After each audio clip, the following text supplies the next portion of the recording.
À l'extrême sud-ouest du Massif central, en France, les montagnes noires renferment de nombreuses cavités, dont la plus importante s'ouvre près du petit village de Cabrespine, à mi-hauteur sur le flanc du Roc de l'Aigle. Philippe Axel et son équipe devraient trouver ici des phénomènes minéraux particulièrement rares, des fleurs et des cristaux d'aragonite. Ils ont rendez-vous avec Aimé Mallet, un véritable passionné, qui connaît ce réseau comme sa poche et y consacre une grande partie de son temps. Salut, comment ça va? La piste, c'est pas trop bien. Ça a été un peu chaotique. J'ai pris mon chien. Viens là.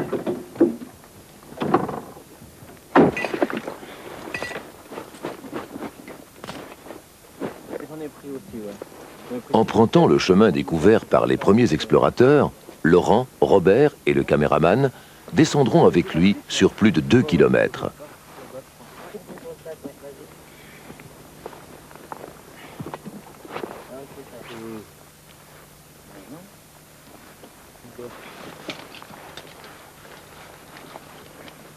Si c'est prêt pour vous, hein, on peut y aller quand vous voulez.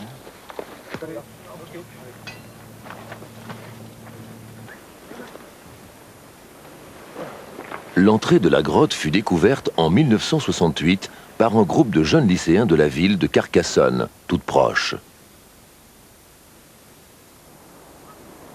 Avant eux, comme en témoignent de nombreux vestiges, les hommes préhistoriques se sont abrités dans ce refuge naturel. Ont-ils été au-delà des quelques premières dizaines de mètres dans ce réseau qui compte aujourd'hui près de 17 km? C'est peu probable, mais on ne le saura jamais vraiment.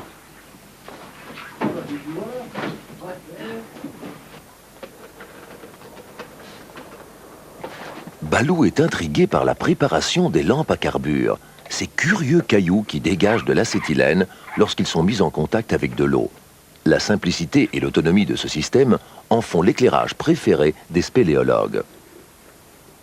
Sur la topographie, Aimé Mallet indique à Philippe Axel le chemin à suivre pour faire la jonction avec le niveau supérieur par une entrée plus directe qui facilitera la pose des câbles électriques pour les éclairages. Puis, il lui montre par où il compte passer avec la caméra. Sur le papier, ça a l'air simple, mais en réalité, c'est une autre paire de manches.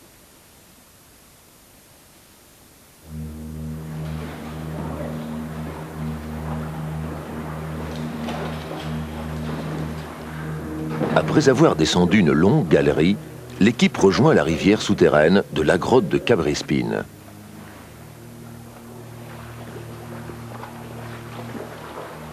C'est le point le plus bas de la grotte. Cette eau limpide coule dans le réseau actif.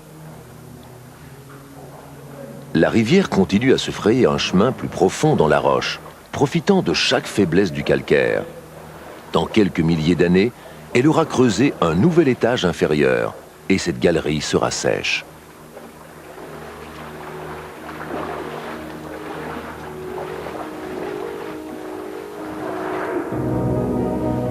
Le concrétionnement massif qui décore ce passage est provoqué par l'infiltration des eaux de surface à travers des millions de fissures microscopiques. Il est essentiellement constitué de calcite, une cristallisation du carbonate de calcium.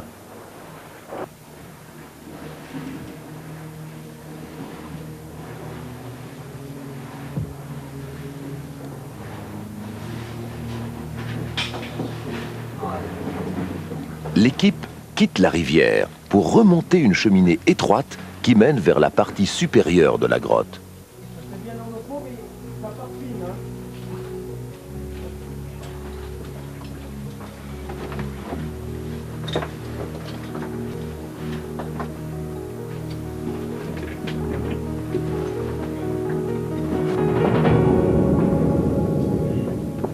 Ils émergent au fond d'une salle aux proportions gigantesques.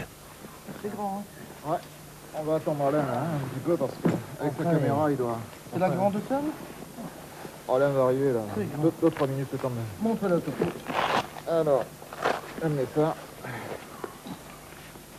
Profitant de cet instant de répit, Aimé montre à Robert et Laurent le trajet qui reste à parcourir pour atteindre les plus anciennes salles. Elles se situent 200 mètres plus haut, au sommet d'un immense éboulis instable qu'il faut escalader. Tout à fait, en haut, les salles rouges et les aragonis. Ampli, on y va, on commence à attaquer. Pas de problème, on est chaud, on démarre. Alors, faites gaffe au bloc quand même parce que ça tartine. Ouais, c'est instable. C'est instable. Donc bien sur la droite de l'épaule.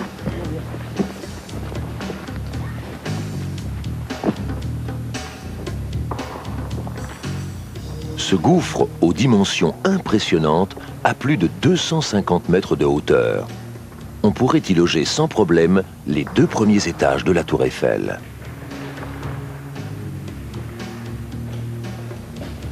Des millions de mètres cubes de roches ont été excavés par la force tourbillonnaire de l'eau et par l'effondrement successif des couches du plafond dont les restes forment ce vaste amas de rochers de toute taille.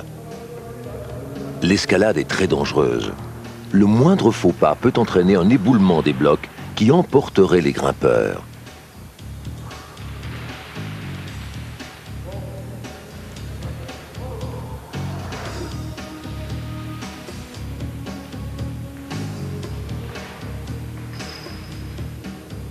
Au sommet de l'éboulis, l'équipe redescend le versant opposé qui mène vers les salles supérieures.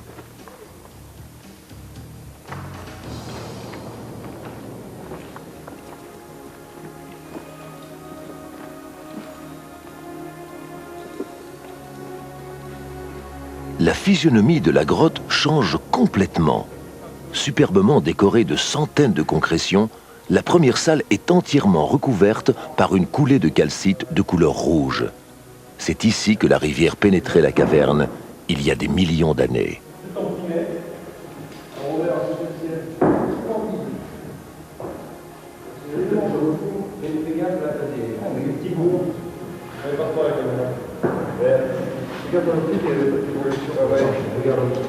On regarde un peu les excentriques là.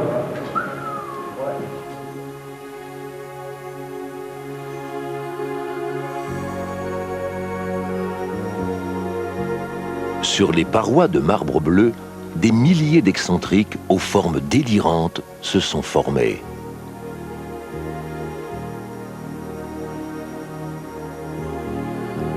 Les excentriques de Cabrespine sont particulières. Elles sont formées à la fois de calcite, comme celle d'Orniac, mais aussi d'aragonite, qui se développe en petits cristaux fins.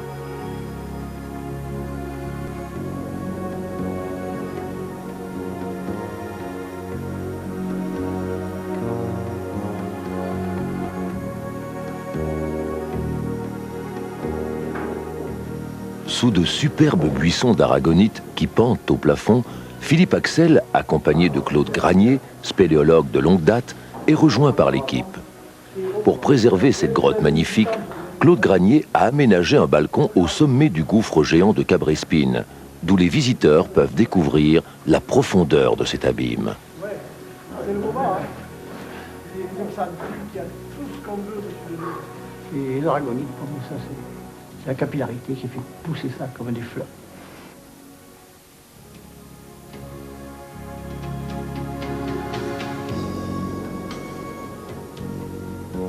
L'aragonite. Ces merveilleux cristaux, dont les formes ressemblent parfois étrangement à du corail, sont extrêmement rares. Ces concrétions n'existent que dans quelques dizaines de grottes parmi les centaines de milliers de cavités qui parsèment l'Europe. L'aragonite est aussi composée de carbonate de calcium, mais sa cristallisation est différente, ce qui lui assure des propriétés distinctes et des formes très variées.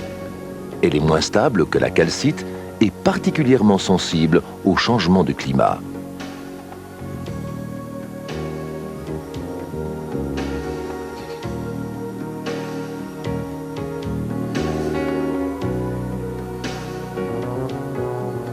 Ce genre de cristaux ne se développe que dans des cavités fossiles, sur le point de disparaître.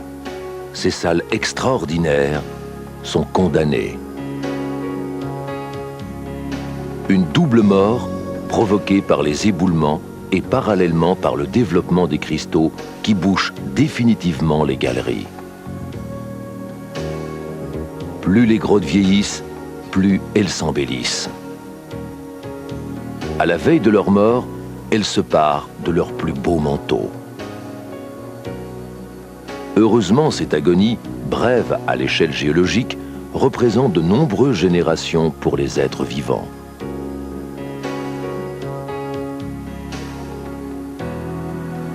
Si l'homme ne provoque pas de catastrophe, ses descendants du 3e millénaire pourront encore longtemps admirer ces merveilles de notre Terre.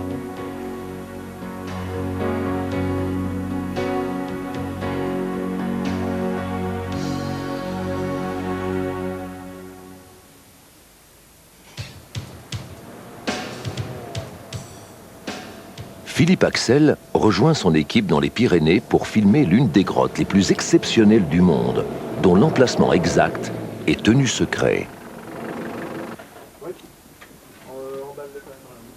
Sur place, les techniciens se préparent à transporter le matériel d'éclairage et à dérouler plus de 3 km de câbles dans les galeries. Découverte en 1981, cette grotte porte le nom de son inventeur, André Lachambre.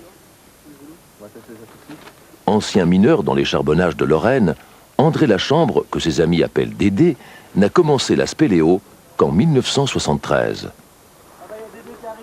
Mais son expérience de mineur fait rapidement de lui le spéléo le plus chevronné de toute la région. Il ne découvre pas moins de 94 cavités en quelques années, utilisant plus souvent la barre à mine et l'explosif que les moyens classiques de prospection. Pendant des années, il est persuadé de l'existence d'une grande cavité dans cette partie de la montagne. Il découvre une mince fissure dans laquelle le petit doigt passe à peine. À grand renfort d'explosifs, il élargit le passage et en une seule journée, accompagné de Bruno Mitchaville, réalise près d'une dizaine de kilomètres dans cette grotte qui s'appelle aujourd'hui le réseau Lachambre. Un véritable contrefort. 2 fois, ouais, le contrefort.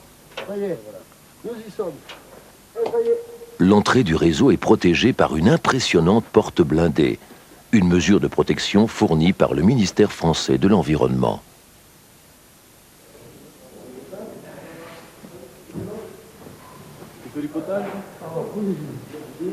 Attention bestiaux, hop.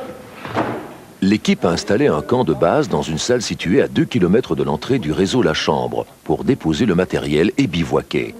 Au camp, Philippe Axel et Dédé retrouvent Patrick Cabrol, qui s'occupe au ministère de l'Environnement de la protection des sites souterrains. Dès le premier jour de la découverte, j'ai senti que c'était une découverte importante. Alors on a commencé par baliser le passage, parce que la protection des cavernes, ça commence déjà par les actions des spéléologues. Et quand ça a été fait, alors là j'ai prévenu l'inspecteur des sites, Patrick Cabrol, qui est venu et on a discuté, savoir si le site pourrait être classé.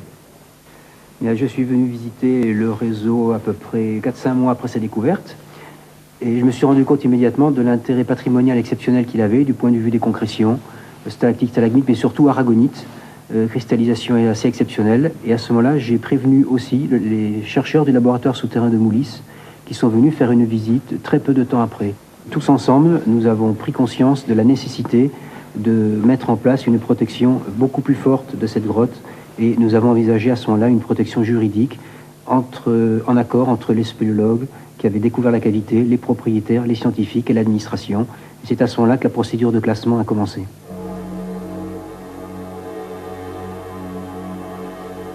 La protection dont bénéficie le réseau Lachambre est déjà très largement justifiée par la finesse et la fragilité de concrétion incroyables, comme ces filaments de cristaux, parfois plus fins qu'un cheveu. La simple présence de l'homme peut modifier les conditions très délicates nécessaires à la formation de ces formes extraordinaires.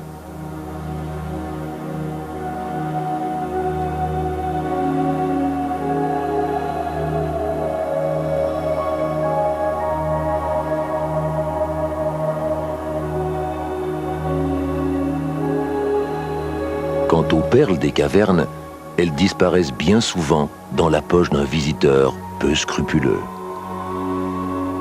Ces concrétions ne résisteraient pas longtemps à des visites fréquentes. Mais le réseau Lachambre cache un trésor encore plus fabuleux. Par une petite galerie supérieure, Dédé emmène l'équipe à la découverte de sa grotte secrète, qu'il a appelée les Canyons Blancs. On y arrive. C'est ça les canyons blancs? Ouais, non, vous,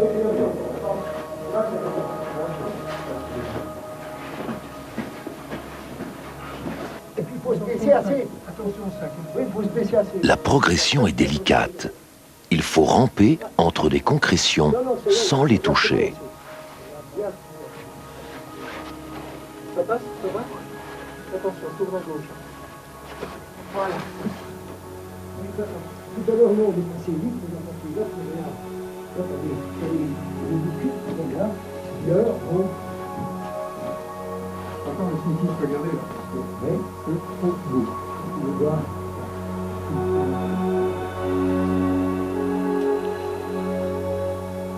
Dans cette première partie des Canyons Blancs, les concrétions classiques en calcite, stalactites, draperies et fistuleuses sont recouvertes de fins cristaux d'aragonite qui forment de petits oursins ou des fleurs d'une transparence extraordinaire.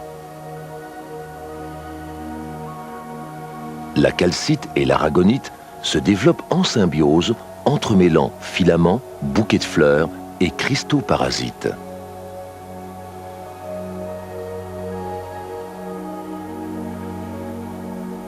Ce sont des concrétions très jeunes, ne contenant que peu d'impuretés, ce qui leur donne une blancheur éclatante.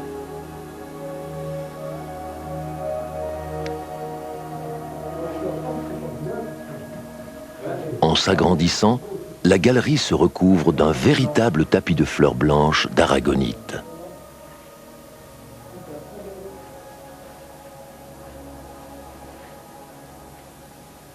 À l'extrémité des aiguilles de cristaux, de petits flocons laiteux sont accrochés aux fleurs. C'est de l'hydromagnésite.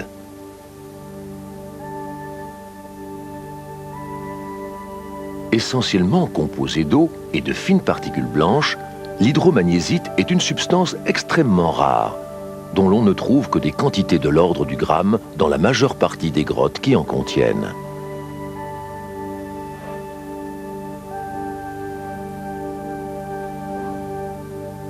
On en trouve près d'une tonne dans le réseau La Chambre.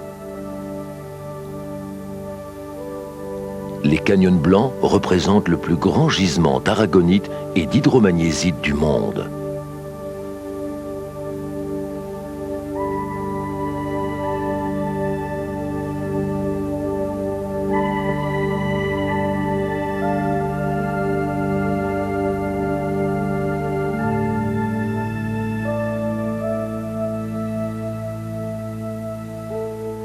Alors tu vois, ça c'est des morceaux de calcite, comme on a vu tout à l'heure. Il y en a des petits poils, là il y a des petites aiguilles d'aragonite, elles sont bien détachées ici. Et alors c'est là ce qu'il y a de spécial, attends, je vais te remontrer. Tu vois là, c'est creux ça. Alors, là il y avait une bulle, puis on voit qu'elle a éclaté. Maintenant, c'est ici, ces aragonites, elles sont plus longues que celles qu'on a vues avant. Là, regarde la longueur, ici. Là, les aragonites, c'est sur de la calcite qui a été teintée par une légère oxydation de fer, parce qu'on a du fer ici dedans. Hein. On y trouve aussi des concrétions uniques, comme par exemple des petites stalactites d'hydromagnésite qui n'ont jamais été observées ailleurs. Un tel développement d'aragonite et d'hydromagnésite est dû à des conditions tout à fait exceptionnelles, liées aux facteurs physico-chimiques et climatiques de la grotte. Cet équilibre extrêmement instable a été préservé pendant des milliers d'années. Il suffirait de peu pour le bouleverser.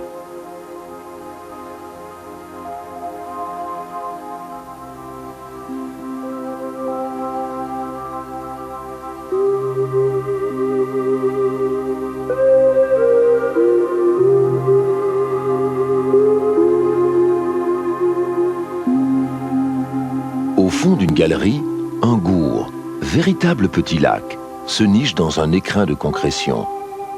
C'est le lac Lise. Ce gourd est rempli des eaux de ruissellement qui ont formé les cristaux qui l'entourent.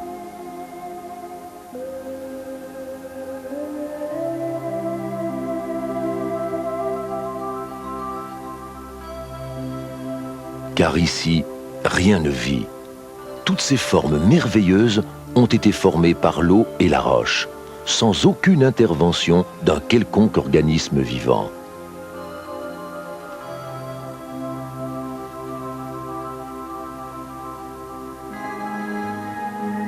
Toutes les variétés de concrétion du réseau sont représentées dans ce petit endroit.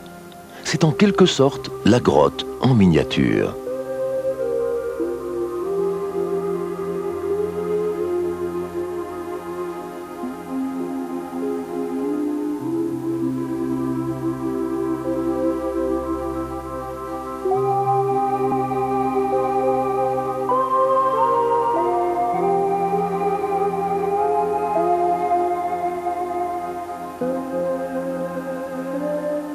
Sur les 17 km topographiés du réseau La Chambre, les canyons blancs font 2,5 km. Une fleur d'aragonite se vend 500 francs français sur le marché des minéraux. Cette galerie en contient des millions. Aucun pays n'interdit la vente des concrétions. Chaque jour, des grottes sont pillées. Si quelques pays comme la France se sont dotés d'une législation permettant le classement de certains sites, dans la majeure partie de l'Europe, le patrimoine souterrain n'est pas protégé. Grâce à la volonté des spéléologues, de l'administration de l'environnement et des propriétaires de grottes, des sites comme l'Avennes-d'Orniac, le réseau La Chambre ou le gouffre de Cabrespine sont préservés. Mais qu'en est-il des autres merveilles de l'Europe souterraine ?